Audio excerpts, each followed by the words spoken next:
In this video, we are going to talk about the inverse of the matrix. So this is our overview slide, which we'll spend about 5 minutes going over, and then we'll go over all these topics in more detail and with more examples.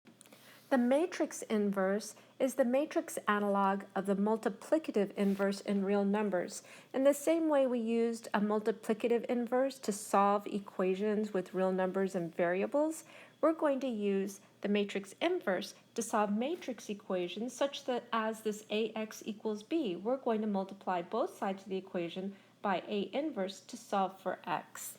But we're getting a little ahead of ourselves. So an n by n matrix A is said to be invertible if there is an n by n matrix A inverse, which we denote with this -1 exponent, such that the product of A inverse times A is equal to the product A times A inverse, which is equal to the identity, the n by n identity matrix, which we denote with the I and then the subscript n. In this case, A inverse is said to be the unique inverse of A.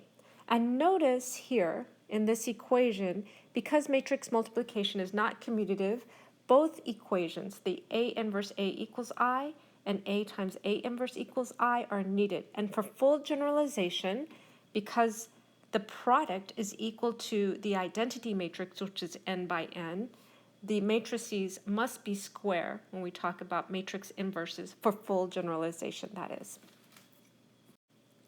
A matrix that is not invertible, in other words, does not have an inverse, is called a singular matrix. An invertible matrix, then, is non-singular. And we have this theorem for 2 by 2 matrices. Let A be a 2 by 2 matrix, as shown here. If AD minus BC, so this is cross-multiplying, AD minus BC is not 0, then A is invertible. And this AB minus BC is called the determinant. And we have this theorem which uses the inverse to solve the vector equation AX equals B. If A is an invertible matrix, then for each B and Rn, the equation AXB has a unique solution, which is equal to, the vector X is equal to A inverse times B. So now we have a nice way of solving this equation AX equals B. However, it is often easier and faster to use row reduction of the augmented matrix rather than computing the inverse. We do have this theorem about invertible matrices. If A is invertible, then A inverse is invertible, and the inverse of A inverse is equal to A. If A and B are n by m matrices, then so is A times B, and the inverse of AB is equal to B inverse A inverse. The generalization, the product of n by n invertible matrices is invertible, and the inverse is the product of their inverses in the reverse order, just like here we reverse the order of A and B. 3, if A is an invertible matrix, then so is A transpose, and A transpose inverse is equal to A inverse transpose. And finally, we'll learn how to find the inverse of a matrix, which is dependent on this theorem.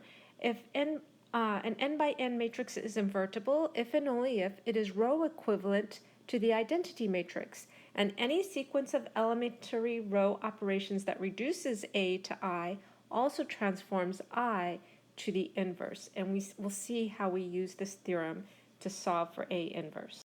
And once we've solved for A inverse, we can solve the equation AX equals B using that inverse. That completes our quick overview, so now we'll go back and talk about invertible matrices. Here we have an n by n matrix A is said to be invertible if there exists an n by n matrix A inverse, denoted with the -1 power, such that A inverse times A equals A times A inverse, which is equal to the identity matrix, which is n by n. So we have the subscript n here to denote that. In this case, A inverse is said to be the unique inverse of A. And then also notice, because matrix multiplication is not commutative, we had to do both equations, A inverse A equals I and A inverse equals I. And for full generalization, the matrices must be square n by n. You'll notice later, especially at the end when we compute our inverse, we we say that it's row equivalent to the identity matrix, which is n by n. So in this case, in general, when we talk about inverse of a matrix, for complete generalization, we must have a square matrix. Many books use this terminology, so it's important to know what it is. A singular matrix is a matrix that is not invertible, does not have an inverse. And an invertible matrix then is therefore non-singular. We have this theorem here, and that tells us how to calculate the inverse of a 2x2 matrix. So let A be the 2x2 matrix shown. And here we are just given variables so that we can generalize this later.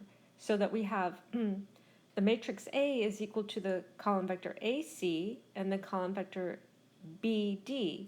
So A inverse now is going to equal to 1 over AD minus BC, which is just kind of cross-multiplying AD minus BC. And then you kind of read things backwards. So you have DC, which is a row. You're going to make it a column, so it's going to be D negative C. Same thing here. BA, but you're going to make this negative, so negative BA.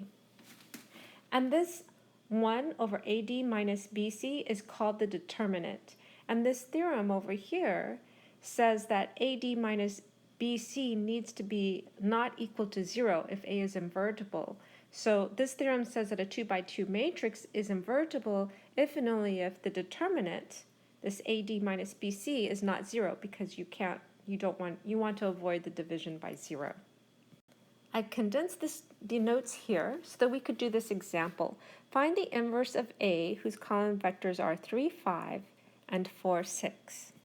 So first note the determinant of A, we do the cross multiply, 3 times 6 minus 5 times 4. I already put 20 here. There should have been 5 times 4. And so this is not equal to 0. Therefore, the inverse exists. Now I can actually calculate the inverse by doing 1 over AD minus BC. In this case, we have 18 minus 20, so it's negative 2. So that is going to give us 1 over negative 2 times, now we want D negative C, so that's D, which is 6, and negative C would be negative 5. And now we need, in the next column, negative BA. So that will be negative 4, and then this 3A over here. So this is our A inverse. And I'm just going to multiply through by the negative 1/2 so that I get 3 5/2 and 2 negative 3/2. And I can verify that I've done all my calculations correctly by multiplying A times A inverse, and you'll see I get the identity matrix, and because matrix multiplication is not commutative, I have to do the other way around, A inverse A, and then you'll see I also get the identity matrix. So I know I've done my work correctly, and this is indeed A inverse. In the theorem here, we said that A inverse is said to be the unique inverse of A. And so what I'm going to do next is prove that the inverse is indeed unique. And I'm going to prove this using contradiction. I'm going to assume that there are two inverses, that the inverse is not unique, and I have two of them. I'm going to call them A inverse with the A negative 1 and B. Because eventually I need to talk about I, I'm going to make sure I start with I. And I'm also just going to let B equals BI. And this is true since that's what the identity matrix is. And as I said, the key thing is to introduce an I. You can look over here and kind of take a guess at what I might substitute for I. Essentially, somehow I need to introduce an A. So I'm going to substitute for I, A times A inverse. And A times A inverse is equal to I because, well, A inverse is the inverse of A. From there, the proof goes pretty easily. By associative property of matrix multiplication, I can associate this, the BA, together, multiply those first, and then afterwards multiply times A inverse. But BA, since B is an inverse for A, BA is equal to I, right? Because we assume B is an inverse of A. And now I times A inverse is simply equal to A inverse, which gives us B equals A inverse. And therefore, we did not have two different ones. If A and B are both inverses, they must be equal. In other words, the inverse is unique. Now what we are going to see is we can use inverses to solve the matrix equation AX equals B. So if A is an invertible matrix, then for each B and Rn, the equation AX equals B has a unique solution, and that's equal to X equal A inverse B. So let's take a look at that. So I've cleared some things out. I have this theorem here. If A is invertible, then for each B and Rn, the equation AX equals B has unique solution X equals A inverse B. And the idea behind that is we start with the equation AX equals B. We multiply both sides of the equation by the inverse of A so that we can isolate X. See here, because matrix multiplication is associative, we can do the A inverse A first and then multiply by our vector X. And then here, A inverse A becomes the identity matrix, so we've isolated X here, and on the other side, we have A inverse B. And now I have an example of the interpretation of these inverse matrices here, which is sort of an application, I guess. A horizontal elastic beam is supported at each end and is subjected to forces at points 1, 2, and 3 as shown in the figure. So here are some supports, and here's our elastic beam, and it's subjected to forces, force 1 at point 1, 2, and 3. So force 1, 2, and 3. Let F, the vector F in R3, list the forces at each of these points, and let the vector Y in R3 list the amounts of deflection, that is movement of the beam at the 3 points. Using Hooke's law from physics, it can be shown that Y, the deflection, is equal to a matrix D times F, the forces, where D is a flexibility matrix, and its inverse is called the stiffness matrix. Describe the physical significance of the columns of D and D inverse. And here I put things I in terms of the E1, E2, and E3 vectors, where E1 is the vector where everything is 0 except at position 1, so that's 1, 0, 0. E2 is the vector where everything is 0 except at E2 where we have a 1, so that's 0, 1, 0, and E3 will be 0, 0, 1. These are kind of our unit vectors. So then we have D, our flexibility matrix, is equal to D times I3, which is equal to D times E1, D times E2, and D times E3, just from our matrix multiplication rule. So we're going to look at what we have here, that Y is equal to dF. And what is Y equal to? Y is the amounts of deflection. And F, let me remind you, are the forces at the 3 points. And D is the flexibility matrix. So let's kind of write that out. I have that written here. Now again, the amount of deflection Y, remember we said that Y is the amount of deflection, is equal to dF, where D is this flexibility matrix, and F over here are forces at the points 1, 2, and 3. So that means I can look at this as a vector Y. This dE1 is a vector Y because it's equal to D times another vector. So this E1 is the number is forces at the points 1, 2, and 3, which means it has 1 unit of force at point 1 and 0 units of force at points 2 and 3. So I type that out here. We can interpret E1 as a unit force applied downward at point 1. Again, because now we're saying E1 is now our force vector, and in 1, 0, 0, this is at force at point 1, point 2, and 3 are both 0. And then we multiply it by our D, and we get Y. And I also listed then dE1 here, again that's our Y, it lists the beam's deflection due to the unit force applied at point 1. And then similarly, there's a similar description for dE1 and dE2, but that's the first description of our flexibility matrix. And I kind of condensed this description so that next we can look at D inverse. For D inverse, notice that F equals d inverse y, just using this equation here in our problem description. So that would mean d inverse. The first column then must list the forces that must be applied to the 3 points to produce a unit deflection, because remember we're looking at the e's, at point 1 and 0 deflections at the 2 other points. And similarly, columns 2 and 3 of d inverse list the forces required to produce unit deflections at points 2 and 3 respectively. Going back to this theorem, it's often easier to row reduce the augmented matrix rather than calculate the inverse, except in the 2x2 case.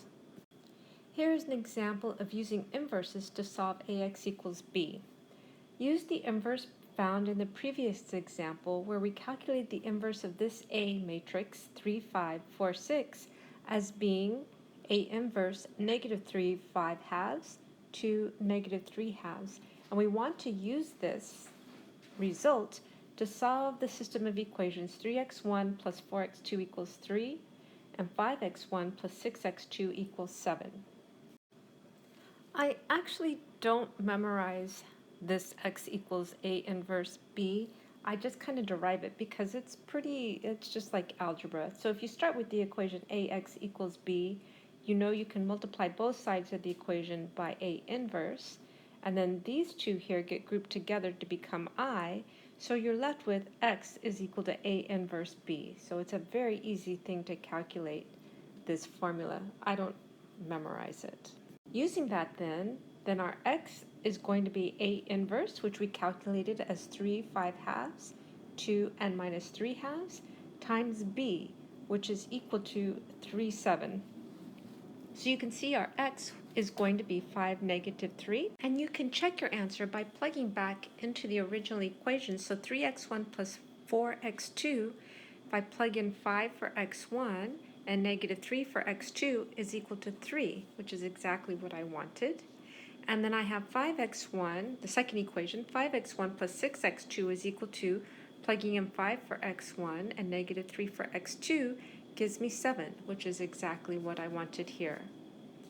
Now we have this theorem here about invertible matrices. If A is an invertible matrix, then A inverse is also invertible, and A inverse inverse is equal to A. 2, if A and B are n by n invertible matrices, then so is AB, and AB inverse is equal to B inverse A inverse. And there's a generalization as well. The product of n by n invertible matrices is invertible, and the inverse is the product of their inverses in reverse order. And last, if A is an invertible matrix, then so is A transform, and A transform inverse is equal to A inverse transform. I moved the theorem up here so we could start working on a proof. So part 1, if A is invertible, then A inverse is invertible, and the inverse of A inverse is equal to A. So I'm going to start with A is invertible implies A inverse inverse equals A. So we're given A is invertible. So we have this inverse that we multiply it by A, that's equal to A multiplied by the inverse is equal to I. So this is given. So I want to show that A inverse inverse is A. That is that A, my inverse, multiplied by A inverse is equal to A inverse A is equal to I, but this is exactly what we had over here because A inverse is the inverse of A. Proving the second statement, so we have A and B are invertible, then AB is invertible, and we're also given the formula that the inverse of AB is equal to B inverse A inverse.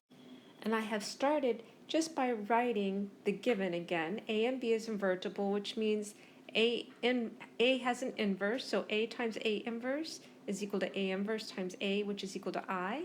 And also B is invertible means there's an inverse such that B times B inverse equals B inverse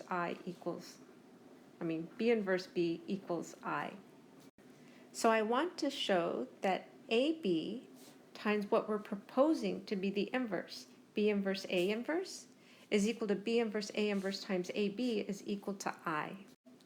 So working with AB times B inverse A inverse, because multiplication, matrix multiplication is associative, I can regroup this and group the B and B inverse together first. So then I have this is equal to A and times B inverse times A inverse. Now the B times B inverse is equal to I, so I'm left with A inverse. Again, since B inverse is the inverse of B, and here A times I is simply equal to A, since I is the identity matrix, so I have A times A inverse, which we know, because A is invertible, is equal to I. So I have shown the first half of this, that the AB times B inverse A inverse equals to I, which is the same thing as proving that AB has an inverse, and in fact it's equal to B inverse A inverse. You can do the similar thing here to show that B inverse A inverse times AB is equal to I. Last is part 3, and I rewrote it here. A is invertible implies that A transpose is invertible, and we are given that the inverse of A transpose is A inverse transpose. The first thing I'm going to add is from a previous video, these facts about A transpose. In particular, I'm going to use this last fact, that AB transpose is equal to B transpose A transpose.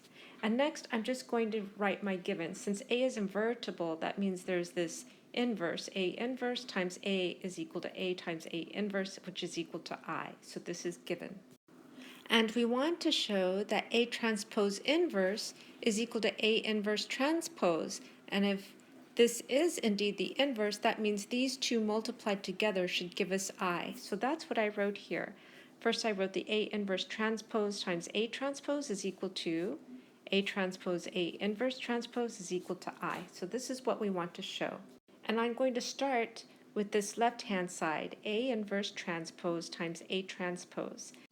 From this theorem over here, part 4, then A inverse transpose times A transpose is equal to A inverse A transpose.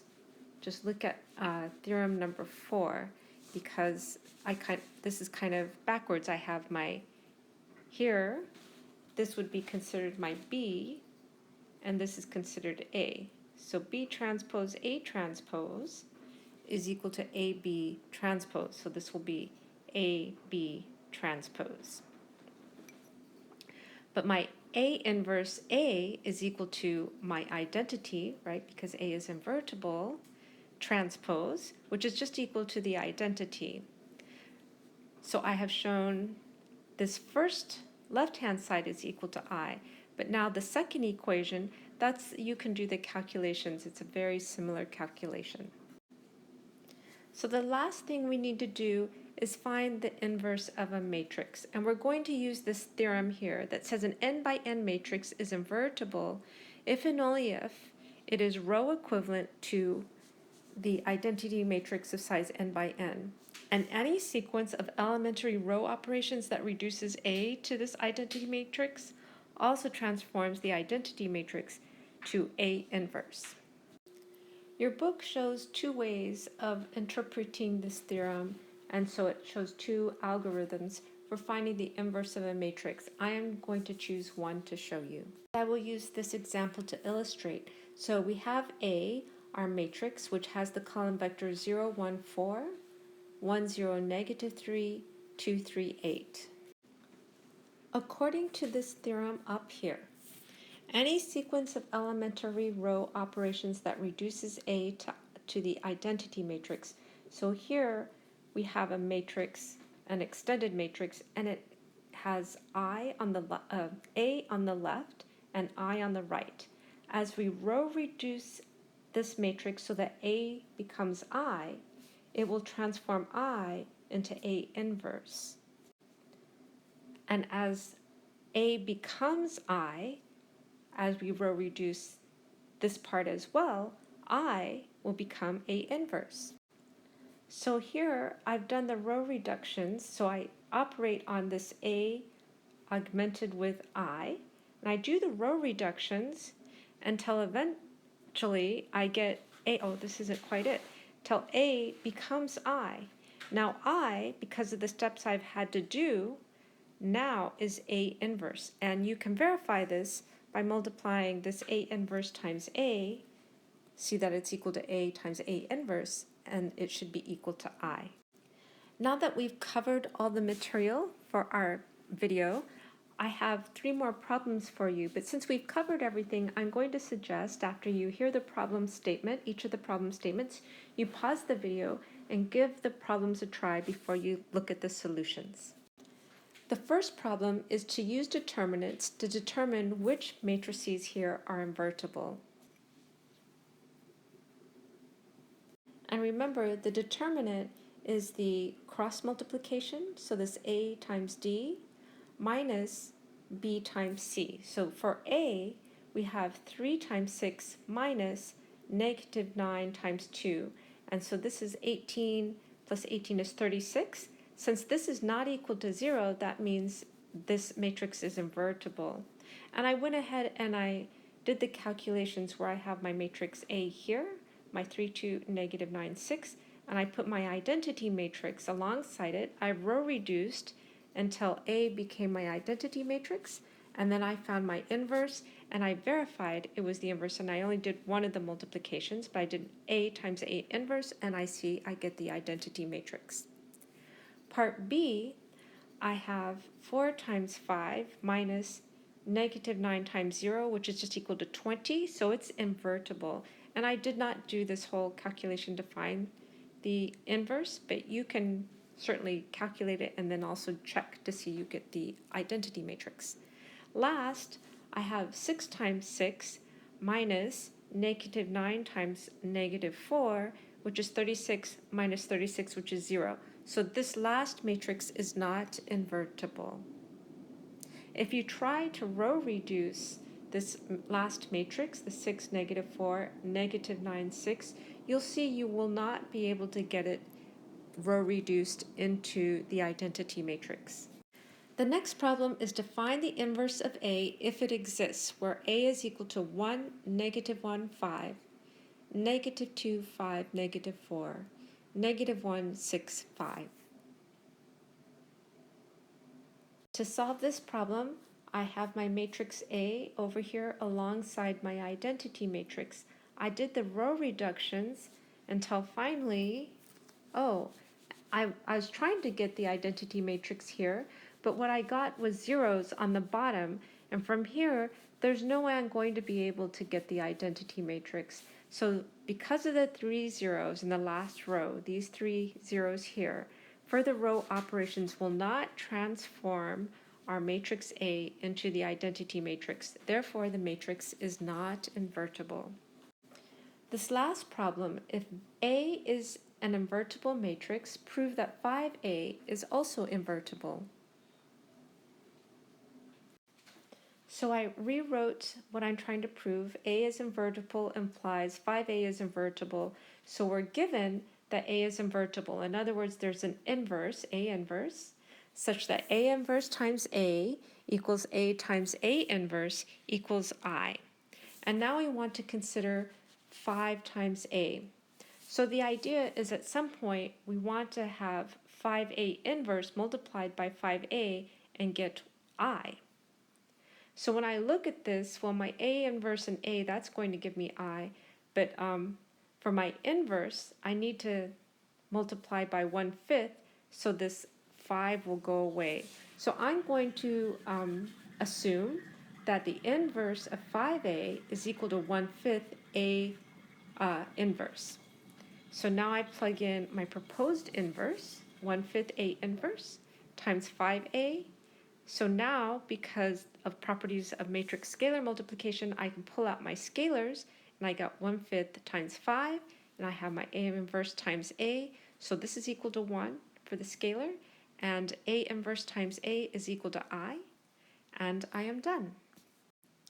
To review what we have gone over in this video, we looked at the inverse of matrices, and the first thing we said is that matrix inverses are analogous to the multiplicative inverse of real numbers. We said an n by n matrix A is invertible if there is an n by n matrix A inverse such that A inverse times A equals A times A inverse equals the identity matrix, the n by n identity matrix. In this case, we say A inverse is the unique inverse of A. And the other thing to notice is because matrix multiplication is not commutative, we do have the two equations of A inverse A equals I, as well as A times A inverse equals I.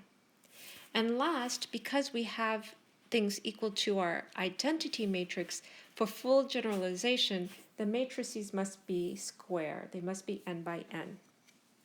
Next was this definition of singular matrix, which we did not use much here, but will be, you'll see this definition or this terminology more later on in this book, so it's good to know. A matrix that is not invertible is called a singular matrix, and an invertible matrix is non-singular. Then we had this following theorem that told us how to get the inverse of a 2 by 2. So we used this example of A equals AC BD. Then A inverse is 1 over AD minus BC times the matrix D minus C negative BA. So this quantity here, AD minus BC, is called the determinant of A. And what this theorem said is that the 2 by 2 matrix is invertible if the determinant is not 0. In other words, you want to avoid that division by 0 here. Next, we said we can use these inverses to solve the matrix equation AX equals B. And in particular, if A is an invertible matrix, then for each B in Rn, the equation AX equals B has solution. And the unique solution, X, is equal to A inverse times B. We also noted that it is often easier and faster to use row reduction of the augmented matrix rather than calculating the inverse of the matrix, but we also practiced calculating the inverse. We looked at a theorem about invertible matrices that said if A is an invertible matrix, then A inverse is invertible, and the inverse of A inverse is equal to A. We said if A and B are n by n invertible matrices, then so is A times B. And the inverse of A times B is equal to B inverse times A inverse. And then last, if A is an invertible matrix, then so is A transform, and A transform inverse is equal to A inverse transform. The last thing we did was find the inverse of a matrix, and we used this theorem that an n by n matrix is invertible if and only if it is row equivalent to the identity matrix. And any sequence of elementary row operations that reduce A to I also transform I to A inverse. So what we did is if we wanted to find the inverse of A, which was a matrix, we would put the matrix A next to the identity matrix, and then we would do a row reduction of this entire matrix here until we got this portion, the A portion, row equivalent to the identity matrix. And while we're doing the row reduction, this is also going to change the I part of the matrix until eventually it becomes A inverse. And that was it for this video. Thank you for watching.